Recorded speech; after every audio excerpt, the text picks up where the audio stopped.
Salut tout le monde, aujourd'hui je vais vous montrer comment on fait une vidange du liquide de refroidissement sur une Renault Clio 2. Alors moi ici j'ai déjà commencé, je vais vous expliquer ce qu'il en est. Donc sur ma Clio, le bocal se trouve ici comme ça. Et étant donné qu'il est plutôt sale, je l'ai démonté pour pouvoir le nettoyer. Alors si vous avez aussi un bocal qui est ici et vous voulez le démonter, il va falloir enlever les deux vis ici de Torx. Vous soulevez légèrement et vous avez deux embouts de 7 à dévisser. Et ainsi vous pouvez récupérer votre bocal. Alors vous avez ici la sortie du bocal. Donc c'est ce système comme ça. Alors pour ma part je me suis servi de ce genre de pince. Vous voyez, vous pouvez ajuster pour la largeur. Et donc vous prenez le loquet. À une main c'est peut-être moins évident. Donc vous le prenez avec les extrémités. Et vous devez donc faire en sorte que le bout ici, donc les deux bouts viennent se rapprocher et ainsi vous pouvez tirer cet élément qui maintient donc la durite. Alors une fois que vous avez fait ça, donc vous avez vidé le bocal, mais si votre bocal est relativement propre, à la limite vous pouvez sauter cette partie là. Et donc nous on va s'occuper du radiateur quand le focus se sera mis correctement. Bon. Donc pour le radiateur, il va falloir passer plus bas. Comme vous en doutez, vous aurez besoin d'un bac pour récolter le liquide de refroidissement. Et bien sûr, il faudra penser en acheter du nouveau ici, donc il vient du Nord Auto. Alors vous avez différentes couleurs, vous avez du jaune, du rouge, et peut-être d'autres couleurs. C'est juste les mêmes, c'est juste que la couleur est différente pour les constructeurs, ils s'amusent comme ça. Moi ici, du fait que lorsque ma courroie de distribution a été refaite il y a 5 ans, la personne a mis du rouge, rose, du coup je vais continuer avec ça. Alors, comme vous pouvez voir ici, ils mettent Volkswagen, Mercedes, General Motors. Normalement, sur les Renault, c'est du jaune. Donc, je vais vous montrer tout de suite la grosse durite qu'il va falloir déconnecter. Donc, quand vous passez sous la voiture, le mieux justement, c'est de la mettre sur chandelle. Donc, vous voyez ici, on est à l'avant gauche. Vous avez le radiateur qui est ici. C'est toute cette partie-là. Donc, vous avez une durite au-dessus. Et vous avez la durite ici qu'on va démonter. Donc vous voyez, vous avez ces pins là enlevés. C'est pas nécessairement ce qu'il y a de plus large pour pouvoir l'enlever, mais c'est ce qu'il faut enlever. Et après, vous tirez pour le déconnecter. Donc je vais faire ça tout de suite. Si au cas où vous n'arrivez pas depuis le bas, vous pouvez aussi essayer depuis le dessus. Donc vous voyez le gros tuyau que j'essaye donc de débrancher, c'est celui qui est ici en bas. Et qui se connecte là, ici. Alors comme vous pouvez voir, sur le berceau, il n'y a pas de garniture en dessous. Donc moi j'ai rien de spécial à démonter, mais sur assez bien de voiture, vous devrez démonter le cache qui est en dessous pour pouvoir accéder au bas du radiateur. Donc tout de suite je vais le déconnecter. Voilà, donc moi finalement je suis passé par le haut, j'en ai foutu peut-être un petit peu partout. J'ai enlevé la durite du haut même s'il ne faut pas pour pouvoir accéder à celle du bas. Donc soit vous utilisez la pince comme ceci, comme je vous ai dit, mais pour celle du bas j'ai eu du mal. Ou alors vous pouvez utiliser ce genre de pince grip. Et donc là, vous pouvez maintenir l'attache. Et ainsi, vous allez pouvoir déplacer ça librement. Et après, il suffit simplement de tirer délicatement sur le tube.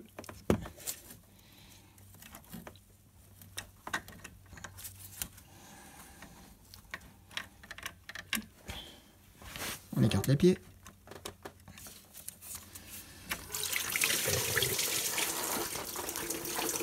Et on laisse couler.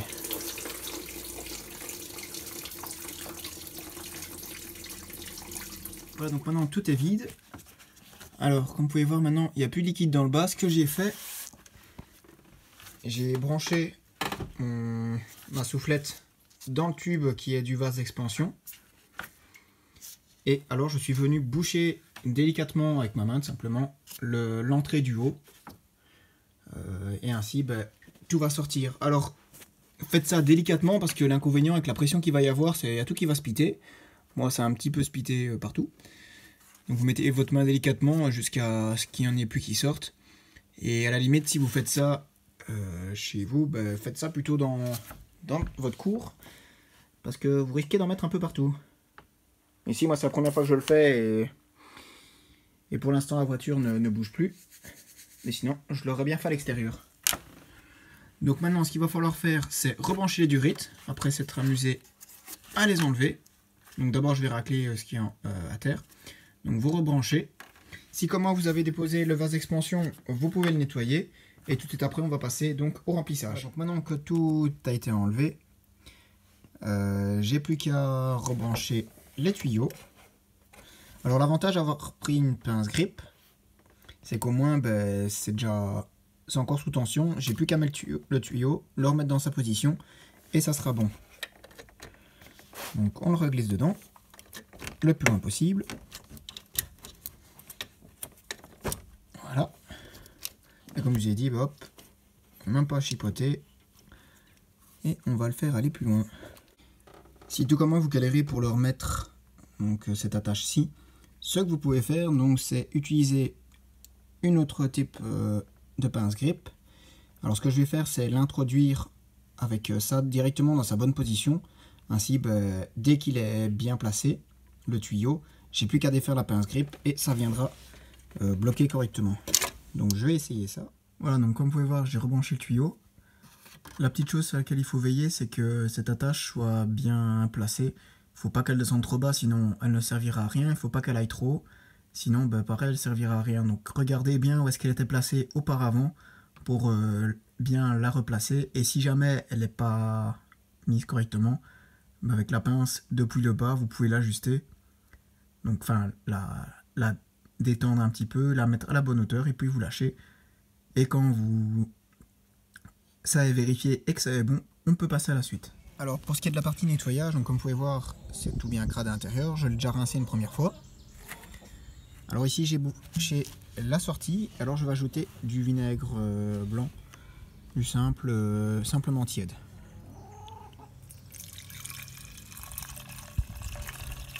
Ici j'ai pris 1 litre.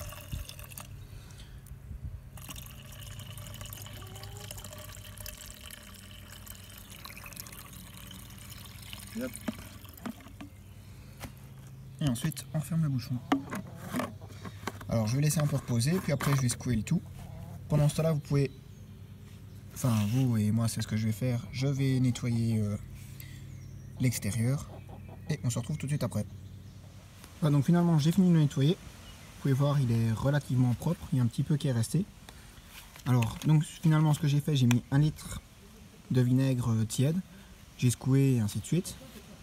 Puis finalement je n'étais pas assez satisfait du résultat, donc j'ai mis 1,5 litre avec des petits gravillons comme pour faire le béton, enfin c'est du gravillon à béton. Donc au cas où si vous voulez faire ça aussi, faites juste attention que ça rentre bien par là et que ça en sorte bien soit par là ou par ici. Et du coup j'ai remis avec du vinaigre tiède 1,5 litre et j'ai secoué, et comme vous pouvez voir dans l'état général, il est de ce que ça pouvait être, il est quand même propre. Donc maintenant je vais le réinstaller et on va passer au remplissage. Voilà, donc là je viens de finir de le réinstaller. Comme vous pouvez voir, il est vraiment très propre. On dirait limite qu'il est neuf comparé à ce que ça pouvait être avant. Donc j'ai connecté ici la durite et tout de suite on va passer au remplissage. Alors, pour voir plus facile, vous pouvez prendre un entonnoir, peu importe la taille. Ici c'est un bien grand, du coup c'est le top du top. Alors pour l'instant j'arrête parce que comme vous pouvez voir, le liquide circule dans tout le circuit. Je vais aller ouvrir la vis de purge. Alors la vis de purge, elle se situe ici. Donc elle est là. On va la desserrer.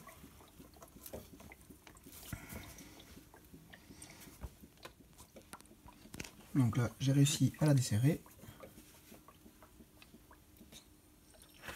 Quand on enlève, on entend que ça coule.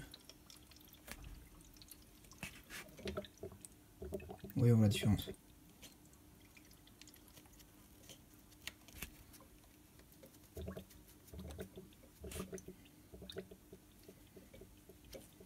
Donc ça, vous pouvez la laisser pour l'instant hors de... Enfin, vous pouvez la retirer tout simplement. Et on la remettra après. Après avoir mis plusieurs litres, à partir du moment où ça coule ici, à la vis de purge, vous pouvez le refermer. Là, comme vous pouvez voir, ça coule assez bien. On va pas tarder à resserrer ça. Donc, on resserre la vis de purge.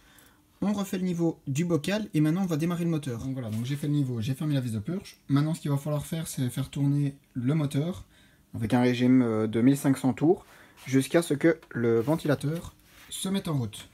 Donc on va faire ça tout de suite. Et lorsqu'il va se mettre en route, vous allez même avoir normalement des bulles dans le bocal d'expansion. Et quand le ventilateur s'arrêtera de tourner, à ce moment-là, vous pouvez couper le moteur. Voilà, donc là j'ai mis un morceau de bois plus un manche de balai pour que ça puisse tourner à 1500 tours.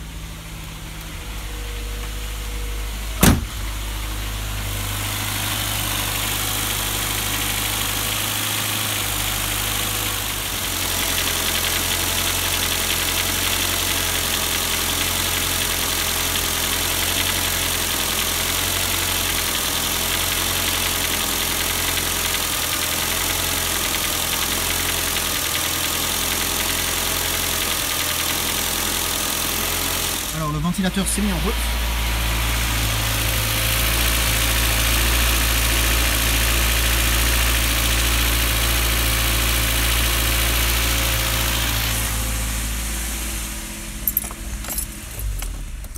Et voilà. Donc maintenant on peut couper le moteur. On entend qu'il y a de la pression dans le bocal. Alors justement leurs bouchons sont adaptés, il y a comme une sorte de ressort dedans qui permet de lâcher la pression, c'est pour ça qu'il vaut mieux ne pas y chipoter quand c'est chaud. Donc ici je vais laisser le temps que ça refroidisse, donc 1 à 2 heures. Et ensuite je vais venir faire le petit niveau ici, donc il y a un tout petit peu à rajouter, et puis c'est bon. Donc vérifiez bien aussi que vous avez bien remis la vis de purge. Voilà. Et donc voilà, donc si vous avez des questions ou autres, vous pouvez me laisser un petit commentaire. Alors ici, moi j'ai besoin d'un bidon de 5 litres et il m'en reste encore un petit peu, donc ça sera top pour faire la pointe. Si vous le faites sur votre Renault, vous normalement c'est du jaune. Moi ici il y avait déjà du rouge et du coup, étant donné que je ne démonte pas tout le circuit parce que je ne démonte pas la pompe à eau et ainsi de suite, même pas pour mélanger deux couleurs, je reste dans cette couleur là. Et vous, ce que je vous conseille donc, c'est de bien prendre votre temps.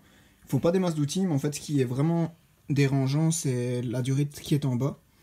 C'est cette pince là, ce système là. C'est pas des plus évidents. Peut-être qu'il y a des outils adaptés pour ça, mais en tout cas je sais pas. Et je les ai pas. À partir du moment où vous avez réussi à enlever ça, ça ira tout seul. Et donc voilà, voici une demi-heure plus tard. Comme je vous ai dit, il fallait quand même laisser reposer la voiture. Donc ici c'est ce que j'ai fait, une demi-heure après. Comme vous pouvez voir, tantôt le niveau était ici quasiment au maximum. Et là, il est entre les deux, donc je vais encore faire la pointe. Ici, il est 20h30, donc la nuit approche. Donc c'est top comme ça. Demain, enfin donc je vais rajouter. Et demain, je pourrai voir s'il faut en remettre ou pas. Et le circuit sera correct. Et donc voilà, donc comme j'ai dit, n'hésitez vraiment pas à laisser le circuit reposer. Et si vous avez des questions ou autre, vous pouvez me laisser un petit commentaire et je vous y répondrai au plus vite comme d'habitude. Et donc voilà.